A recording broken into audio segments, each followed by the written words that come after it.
Donc c'est parti, petite présentation de la bête. Donc je la vois enrouée parce que j'ai une putain de crève. Mais bon, ça le fait. Donc voilà, je passe en plexiglas partout. Même le garter de Villebrequin, plexiglas. Derrière aussi. Ça me permet de voir le fonctionnement et aussi d'avoir accès à mes réglages tranquillou. Puisque je vais mettre des capuchons. Donc là, là. Donc les pompes en ligne, c'est pas compliqué. C'est assez simple. Donc là, celle-là était sur une Mercedes, donc c'était une chaîne. Donc il fallait la pression d'huile moteur, enfin c'est pas la pression, mais c'est par barbotage. L'huile moteur allait ici. Ça remplissait l'intérieur. Le vilebrequin barboté dedans, les maslottes aussi. On voit là-bas, on les verra mal sur la vidéo, hein, mais ils sont dedans. Là. Et ensuite, le surplus d'huile passe par mon arbre à gamme et sort par ici. Donc là, j'ai bouché là et j'ai bouché ici. Forcément, parce que moi, il y aura la distrie. Avec ma poulie ici, là. Et ma distrie. Donc forcément, je peux pas avoir un système où ça va remplir l'huile et l'huile va passer s'échapper de là, c'est pas possible. Donc, et bien tout simplement, j'ai un niveau d'huile qui va être défini. Comme toutes les pompes à bain d'huile, le niveau d'huile, faut qu'il aille au milieu de l'arbre à cam. Donc bah là, c'est pour faire le niveau d'huile. Une petite explication de ça. Ça sert en même temps de calage ici. Comme ça, c'est calé. Le niveau il se fait par là, à débordement. Là, elle est calée. Hop. Donc l'explication c'est pareil. Là, c'est le calage de Mercedes. Il y a un trait et un trait. On est décalé, c'est normal, parce qu'il faut être réglé à 26 degrés avant PMH. Donc là, si je l'arrête comme ça sur la 205, le premier cylindre qui va injecter, ça va être celui-là. Donc nous, sur Peugeot, le premier, c'est celui-là, et non celui-là. Les Allemandes, souvent, le premier cylindre est côté distri. Les Françaises, côté boîte. Donc, moi, c'est côté boîte. Donc en fait, pour trouver le bon truc, tout simplement, hein, je lève ma pige. Je fais 180 degrés. Vous allez voir ici.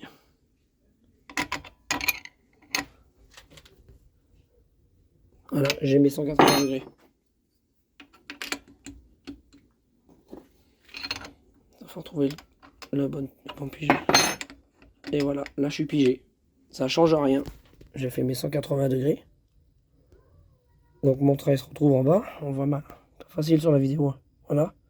Donc je suis 180 degrés. Je fais 180 degrés pour que le cylindre soit celui-là qui démarre en premier. Pour ma Peugeot. Et je suis à 26 degrés avant PMH. Ça change rien. Tout pareil. Et là j'ai ma pige qui rentre dedans impeccable. Donc voici comment que c'est fait. Là c'est pour regarder mon niveau s'il y a débordement. Là.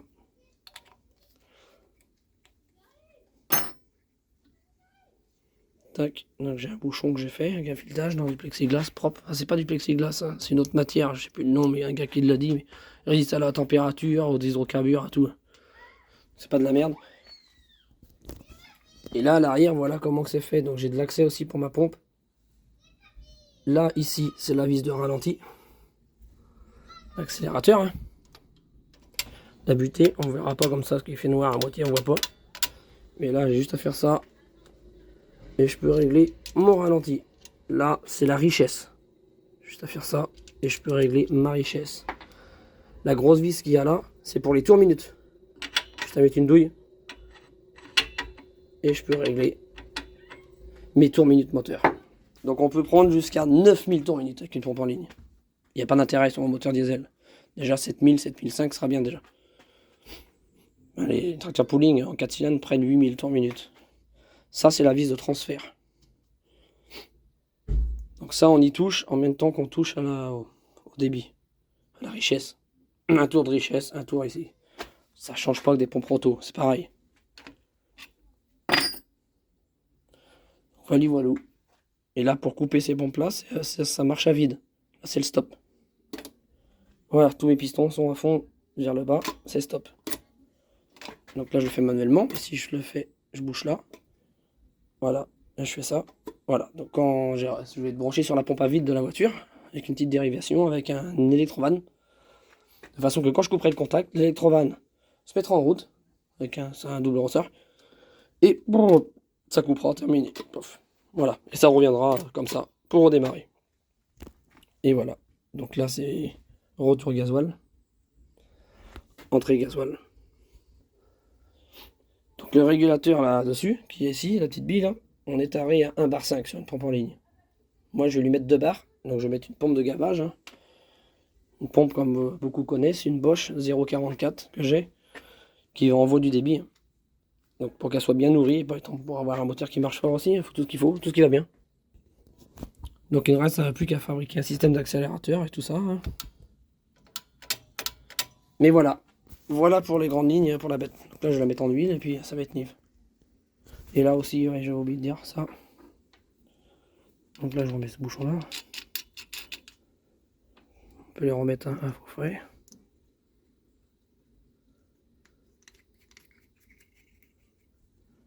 Là celui-là, je vais le défaire. Je vais l'enlever.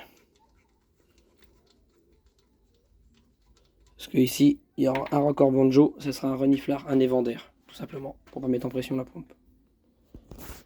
Voilà, voilà.